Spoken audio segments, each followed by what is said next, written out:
I'm Nikhil Kalaidasu, I'm class of 2022, and right now I'm the current project manager of TJ REVERB, this whole thing that we just did this year. Alright, so this mission, TJ REVERB, was kind of started way back in like 2016-ish. Like the idea goes back, like we talked to one of the alumni, he said the idea goes back even to 2015. What they initially wanted to do was send up a little radio module and test whether that works, the Iridium radio, right? I'm sure you've heard about it by now. The Iridium radio, they wanted to send it up and see how well that functions in orbit. Basically, does it work, yes or no? We have kind of changed that mission because there have been subsequent papers released that have kind of done exactly that already. We have changed it to basically go from, instead of determining whether it works, we're trying to find out how well it works. So how reliable is Iridium going to be, especially with this kind of attitude control system? So specifically, like we don't have active attitude control. Like our satellite can't tell itself which way to point, Like we basically just have a bar magnet on there, and we're going to send it to space, and just like a compass needle, it's going to be pointing towards the North Pole. So essentially what we're trying to do is, with that kind of really simplistic attitude control technology, how good can we get Iridium to perform? How well does it perform? On the satellite, we have two different radio systems.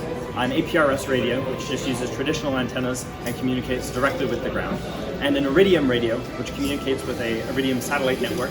Originally, the concept was just to throw it up there and see if it works, but now we're doing a little bit more of a data-intensive approach by measuring the signal strength at various points. So because Iridium communicates with a satellite constellation instead of a ground station, it can draw a lot less power than more traditional radios. If it works, then all future TJ missions that are going into low Earth orbit in the near time frame will likely be using Iridium, since we have good experience with it and we know how to make communication work. Essentially what they're going to do is they're going to take this satellite right here, they will go pack it into a box, ship that box over the country towards Houston, take it out, move this into Nanoracks, who's our launch provider. We're going to put it into their big deployer tube, and once it's in that tube, that'll go integrate into an actual rocket. It's a SpaceX Falcon 9, and at launch time, it launches in like October. It'll go up, it'll dock with the International Space Station, and then they'll deploy us off of there. There's a conference every year called the National SmallSat Conference. Basically what that is it's a place for university level students normally to go and like present the small satellite research they've been doing. So all the CubeSat programs and all the big universities are going to be there.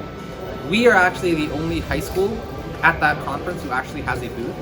So we are submitting a paper about how to run SmallSat programs. We actually had somebody go around and this is a little side project we ran alongside REVERB. We actually had somebody run around and interview a whole bunch of other high schools and see how they were running their satellite programs. We have a whole bunch of results from that we're all going to put into a big paper. That'll get published with the SmallSat Conference. We'll basically go there and then present the work that we have done, present the results of that little study that we conducted, and then talk about some of our future steps and build some connections so that we can help make funding a little bit easier for our future missions. CubeSat was formed to help create a community at TJ of people who were passionate about aerospace and who could get hands-on experience with building the CubeSat when you're still in high school. And I also think the fact that we're a high school making a CubeSat and sending it into space is motivational, not just for us, but for other high schoolers around the country, for other groups that are trying to reach this point. Along with our primary mission, we also have an outreach mode of our actual satellite where people on the ground can communicate with it through a little portal. You can ask it for jokes, you can play tic-tac-toe with it, you can play games with it. So it's also just trying to get the global community more interested in CubeSats and aerospace so that we can help grow this movement of younger and younger people understanding and getting involved in this awesome field of aerospace.